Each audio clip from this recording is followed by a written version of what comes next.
The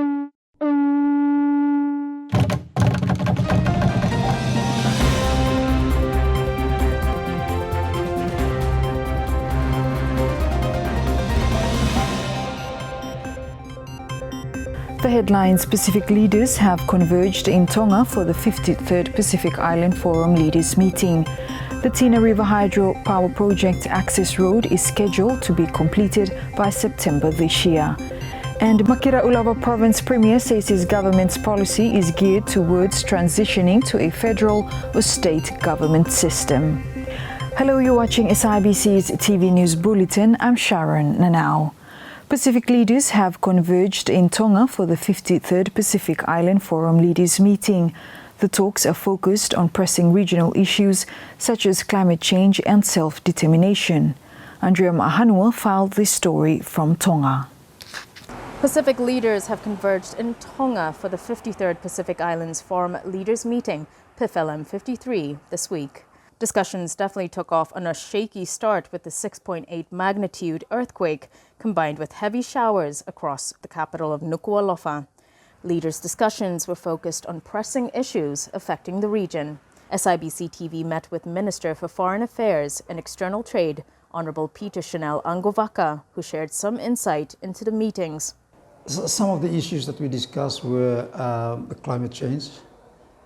This is a big issue, not only for the Pacific region and our internal country issue, but it's for the whole world. And also the issue of climate financing. As you know, it's very difficult for the Pacific Island countries to get finance, climate change finance. So we are creating something that will assist us to easily access the finance. Yes, the discussions, we had a meeting yesterday. The foreign ministers meeting in Suva came up with a committee, set up a committee. It's called a Troika committee, composing of Fiji, Cook Islands, Tonga and Solomon Islands, to go down to New Caledonia on the invitation by the French government to have a look at what the situation is there and then report back to the leaders. Unfortunately, we couldn't go down because the New Caledonian government were not part of the discussion to go down. But we had a meeting in yesterday, the Troika group, and we will be waiting for the New Caledonian government to invite us, and then we will go down to Noumea to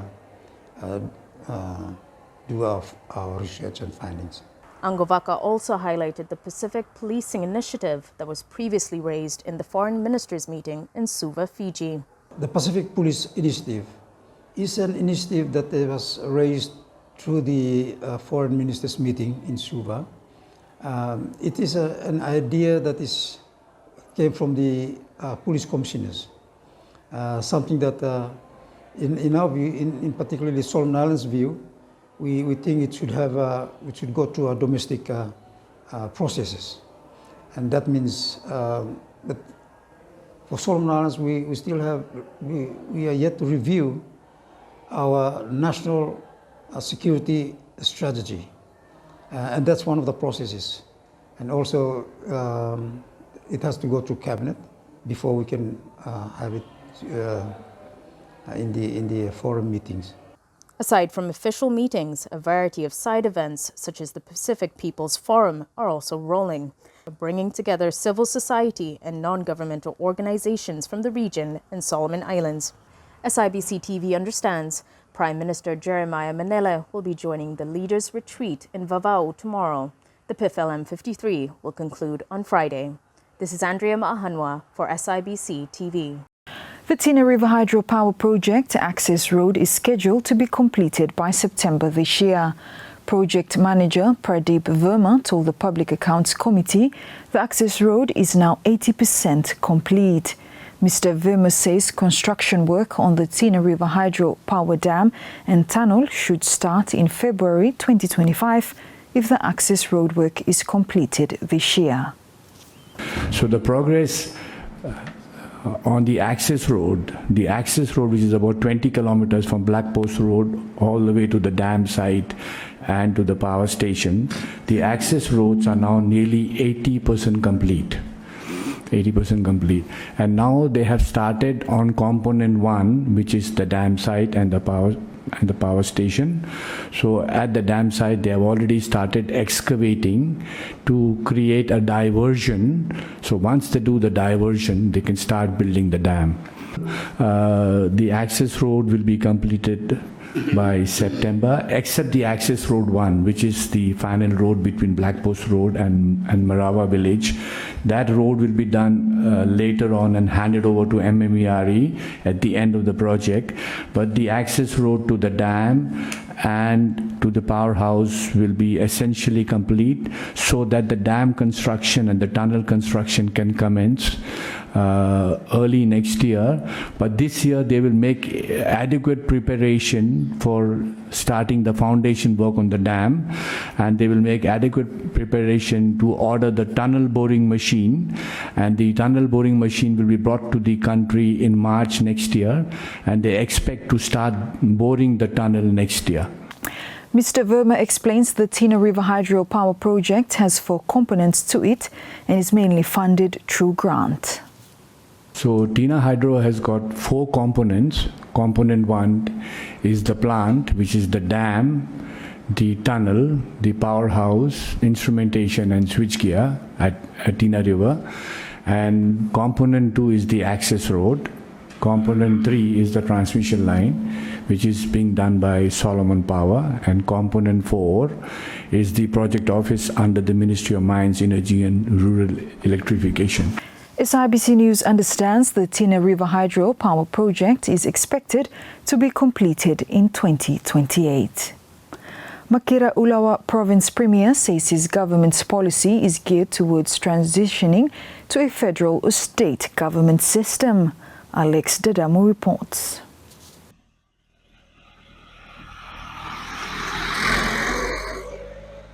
Makira Ulawa Province Premier Honorable Stanley Siapu says his government's policy is geared towards transitioning to a federal or state government system.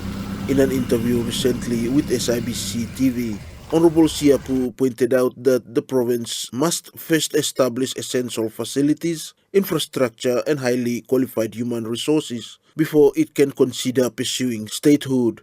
This policy that Hemi in place here, Hemi drive towards that one, yeah, in preparation for the state government.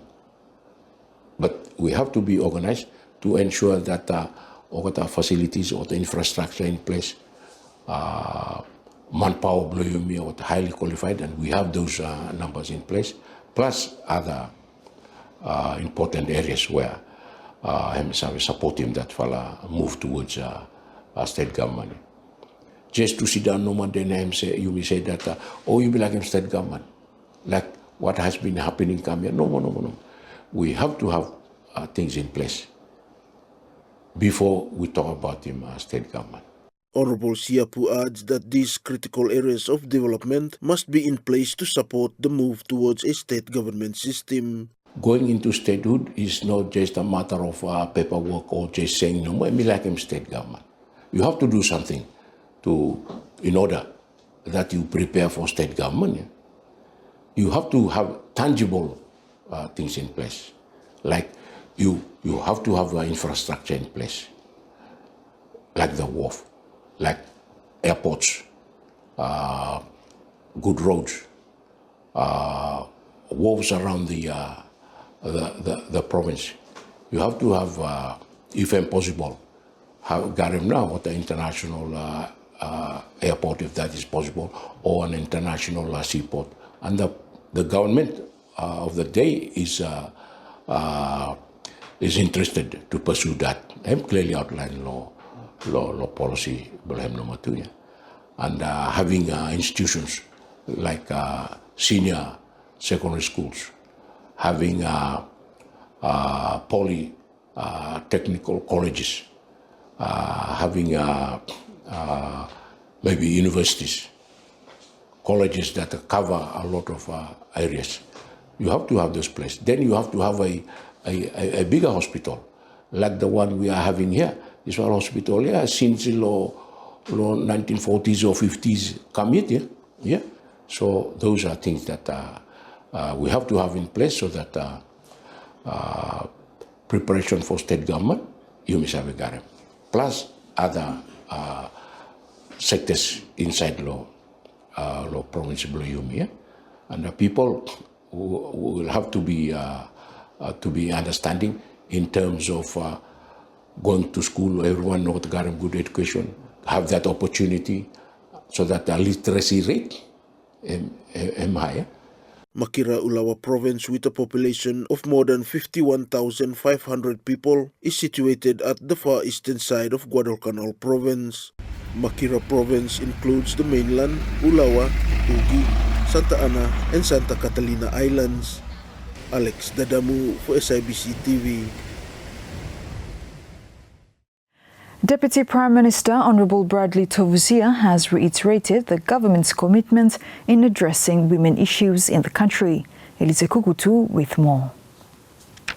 Deputy Prime Minister Honourable Bradley Tovusia has reiterated the government's commitment to address women issues in the country. Speaking at the Miss Solomon Islands pageant, Tovusia said addressing challenges faced by women can create a more equitable society for them. He highlighted the Miss Solomon Islands pageant as one of the platforms that is providing a voice for women and girls. The government, in achieving the Sustainable Development Goals, inspires to ensure that there is enhancement of women's skills and capacity building, and that women are recognized as active agents of change for sustainable development. However, it is about great responsibility, good governance, and bridging the gap between the government and its people. The government is addressing the vulnerable population needs through our programs and initiatives to empower women in decision-making, education, healthcare, to address issues of gender-based violence, economic equality, inequality, and healthcare access. This will create a more equitable society for women and girls.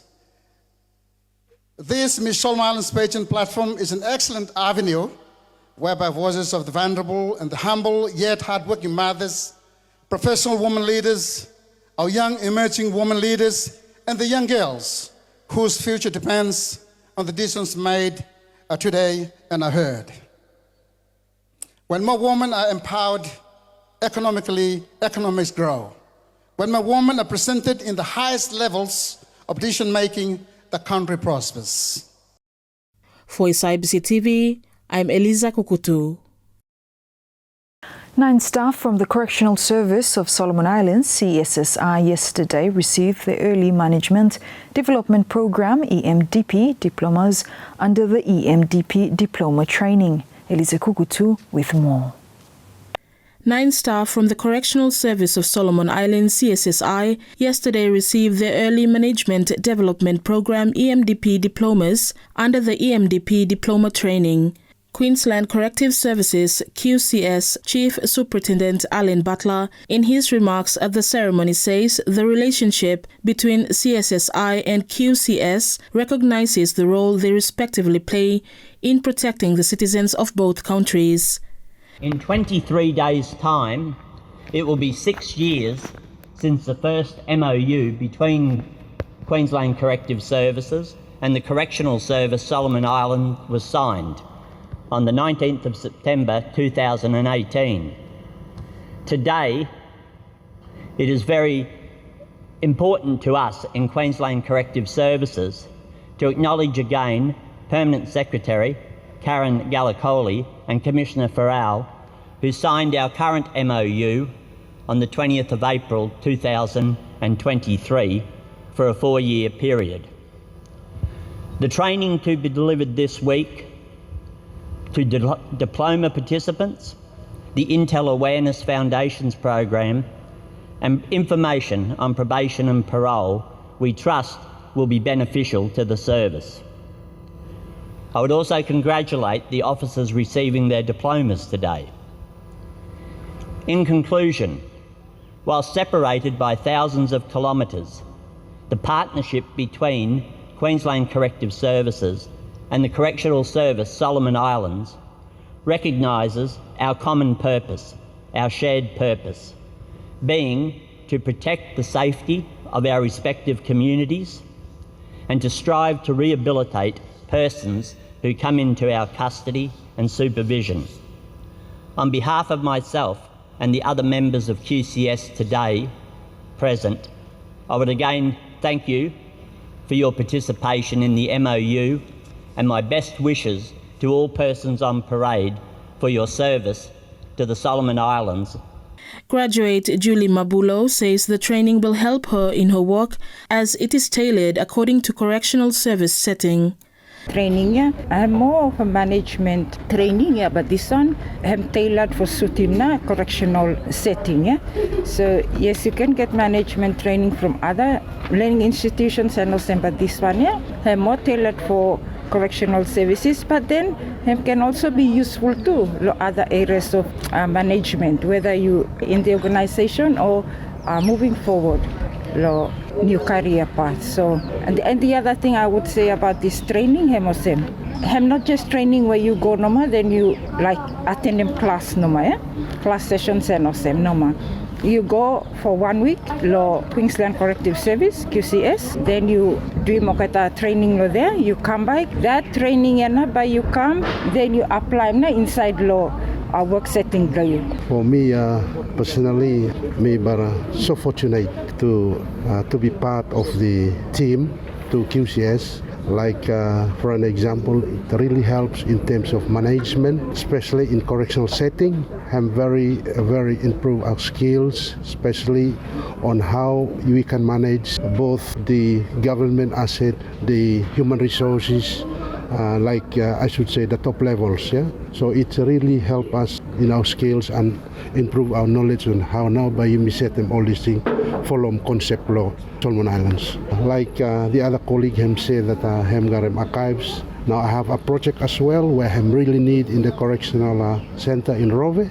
I'm work on the unsound facility where we had experience not like before that we can't have those people inside, but at the moment we have an increase of number that coming in the center, so there's a need that unsound mind facility need to be set up in the correctional center. The training is supported by Australia through the Solomon Islands Australia Justice Partnership Program. For Sibc TV, I'm Eliza Kukutu. Principal of Pamua Rural Training Centre, RTC, in Makira, Ulawa Province, Mr. Peter Usumai, calls on the provincial government to consider upgrading the level of RTC education in the province. Alex Dadamu reports. The principal of Pamua Rural Training Centre in Makira, Ulawa Province, Mr. Peter Usumai, calls on the provincial government to consider upgrading the level of RTC education in the province. Mr. Usumai told Sibc TV that it is high time a technical institute is established in the province. Support from provincial government blow me fala, yeah. Me looking, I think the highly time province thinking for make him any you mean say technical institute or something awesome for upgrading level awesome. Now lo province like you got him triple RTC no more. Might have highly time so that that picking in blow me got him access to. But me give one example such as APTC, for example. I think other provinces got him, you meet them or two no more, no got him it. But if we can, or him responsibility blow me fala for upgrade him or huna, you may ever work together so that you may upgrade him na this for standard law training law here, yeah. Me looking at him important because in order to achieve such training, him no 1 month wakasela, me believe him have collective effort from every stakeholders, yeah.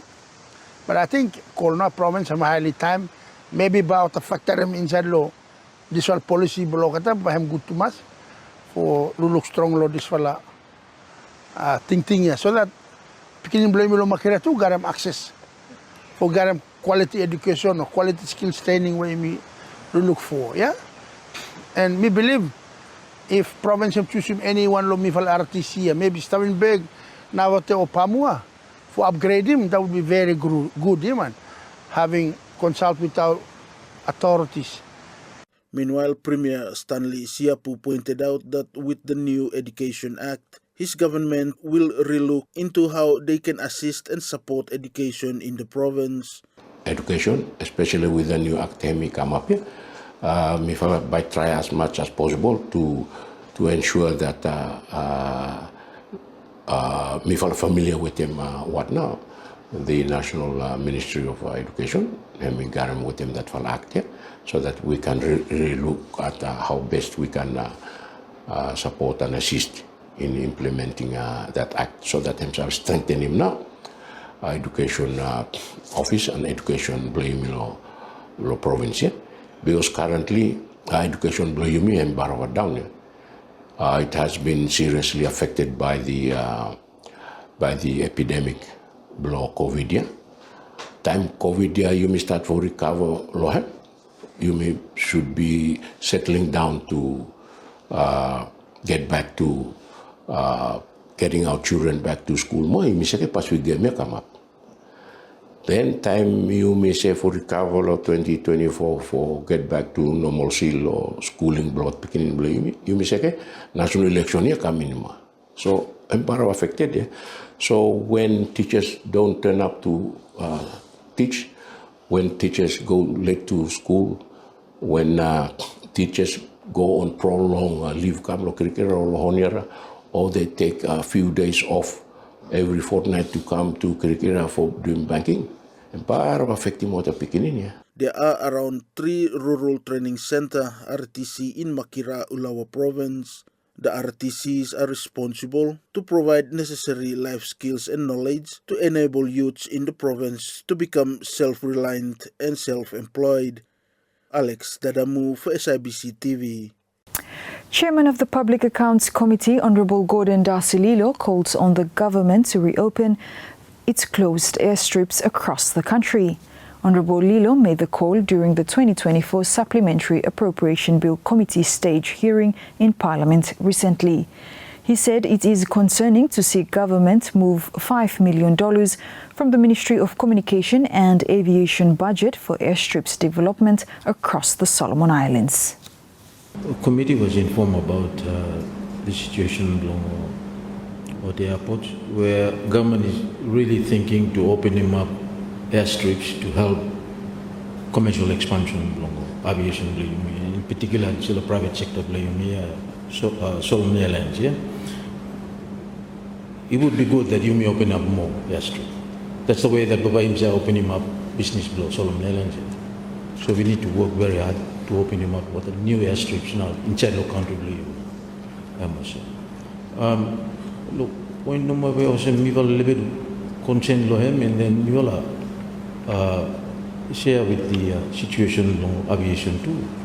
Is that I know that 5 million is taken away, whilst the ministry is really working very hard to try to either regularize him or lease here, or even go outright purchase too. Outright purchase of what planned airstrips here. That part now also me well know finding good. In fact, answer that we are getting from the officials is that election this time, so we just think that we just let it go. I think we need to come up with some kind of arrangement for helping aviation. You must help him more than now. My thinking is that not taking away resource flow over there, him no help him over there. In fact, but I put him on a bike straight now. So, Mr. Chairman, me like to encourage you more, Minister. You work hard no for talem no more. Otman Marsaite, money financial. Reinstate him back now.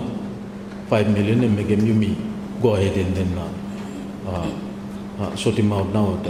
Airstrips here or the planned locations that you may need for building now the new airstrips. Meanwhile, Minister of Communication and Aviation, Honorable Frederick Kologeto, told Parliament he acknowledges the challenges facing his ministry. He adds it is to be noted many of the government-led airstrips development project is delayed due to land dispute issues. Definitely, government find him, the ministry find him hard to deal with him other airstrips. Even belong out government, time for cut him tree for give him way for playing him lad. What the people ask him silent too, yeah. So when me get in as a minister, me tell him all the whole first time me really scrutinizing what I like for doing. We don't want to set any precedents or any dealings that we doing, as well as the unintended consequences. Long good intention for government. And problem to me says, Chairman, me like just a note here for people here. Me like for opening na para kama airport, which government na ona. I'm ready for Lana this month. What a land on us, Narsai to say, you pay him first time 3 before you cut him. Him no good long developing this one nation, Chairman. People long Solomon must allow Lania for him using for him benefit to him. So I'm pushing the ministry for make him sample airstrip, make him also gift. Gift pro nation, huna government. Now, poor airport conditions and remoteness of the provinces is an ongoing challenge for Solomon Airlines operations. Ian Kaukui with more. Poor airport conditions and remoteness of the provinces is an ongoing challenge for Solomon Airlines operations.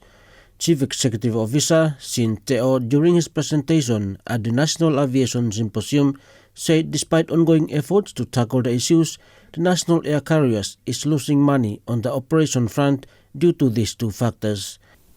Operating environments, rugged airport environments, and remoteness of location.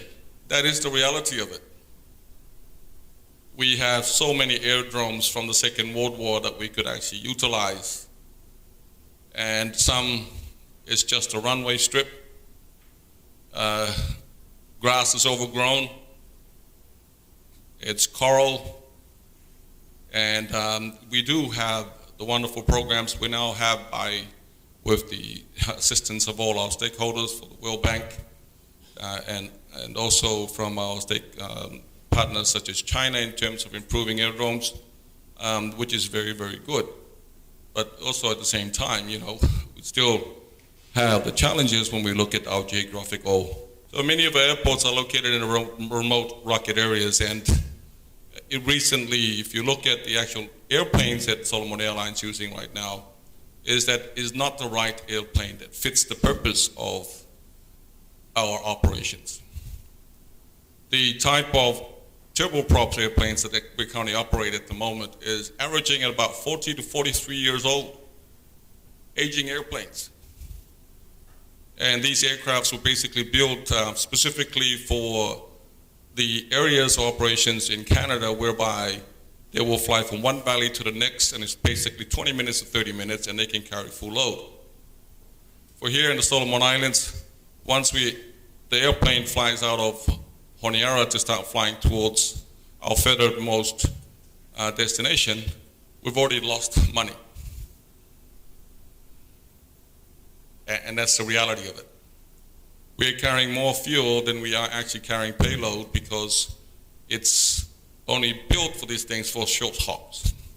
Mr. Teo adds land disputes is also one of the issues that negatively affect the operations. Okay. Limited infrastructure. Again, we got our basic facilities with minimal infrastructure to support. We at the moment have challenges also with our landowners in some places. Most recently, we've got advice from Savano, the landowners, which is we don't know if they are or some of them are advising us that it's they're actually closing down operations and holding the company or holding the country to ransom. Distance over water. And of course, our environmental factors, which is also that affects our most premium of our blue oceans out there too. Also the fact of the limited microeconomics environments, there's not that much disposable income at this stage. And the challenge is now we also have very, very good boats. We have the Auki Express that flies, that actually literally goes every 3 hours to Auki. And, and that 1/10 the actual price itself and carries basically almost 100 times as the Twin Otter does. Some potential high volume provinces in terms of our airports as well. And like I mentioned before, Swavanal and also in Pelona, where it's subject to ransom by the landowners, or we don't really know who they are. So, and then of course we have the high cost of fuel due to the added cost and the shipment of it coming in too. Jan Kaukui, Sibc TV. The non-availability of official data records remains a challenging issue for the government and the private sector. Ministry of National Planning and Development Coordination Permanent Secretary Dr. Melekio Mataki during the National Economic Summit said lack of official data by government ministries has contributed to the country's slow economic development. He said ministry's reservation in data sharing is an issue that needs to be addressed. The Ministry of Planning has actually conducted a diagnostic study onto basically around data on monitoring and evaluation in the country. And indeed, the issue of data is one of the significant challenges that we have. But sometimes it's not just the issue around the availability of data. Sometimes it's also the ability to actually share the data across agencies and also with stakeholders. I think that's one of the challenges. So in that study, we have also come up with a plan on how we could potentially address this issue of data to support monitoring and evaluation, but also to support planning itself. So that is something that the ministry would be putting across the cabinet probably in a week's time, basically to seek the cabinet's endorsement on the implementation of the strategy. Yes, data is certainly an issue, but yeah, people do not want to share data. Sometimes we hold on to data. Even line ministries don't want you to share data with each other. You have to write letters to your colleagues to ensure that data is released. And similarly, I think the private sector would also face those kind of issues when trying to access data. And now the latest in sports with Crafton Utukana. The head coach of the national women's futsal team, Atabako, advocates for the introduction of a women's futsal league to boost the sports development in the country. Atabako made this statement after Solomon Islands finished fourth in the inaugural OFC Women's Futsal Nations Cup, which concluded over the weekend in Honiara. When we have so many game time, then we will see game by him different. Okay, so me like for continue for encouraging me more for continue for him organize him league, and then also let these girls for go out and play. More game so that bring him experience. So for me, as coach, certain areas where I'm lacking is game situation. For me, game situation. When you 1v1 with the goalkeeper, how can you finish? How can you pass the ball to finish? For me as a coach, these areas I like to improve. Game system, I'm not there. Girls and playing system. But time me 1v1, 2v1, then I'm score. That's the game situation. For me, that's the things where I like to improve. So if I'm hold league, I'm got league, I'm really helping Mokata. For him, continuous experience. And then when 2027 him come, he be ready more for next battle more and he is going and me compete. So me encourage him. If he make him league, that'd be a good way forward for us too. And then clubs, garden teams. So now to raise him. Coaches go out to clubs Bogota and raise him. Future blow women's futsal. Our country. So me believe I think that's the way forward for myself as coach. New Zealand won the tournament and will represent OFC at the first ever FIFA Women's Futsal World Cup set for next year in Philippines. Fiji secured second place, Tahiti finished in third, the Solomon Islands placed in fourth, and Tonga was in last place. Crofton Utukana, Sibc TV. And that's news. Follow us on sibconline.com.sb and our SIBC News Facebook page for more of our latest stories. Thanks for watching.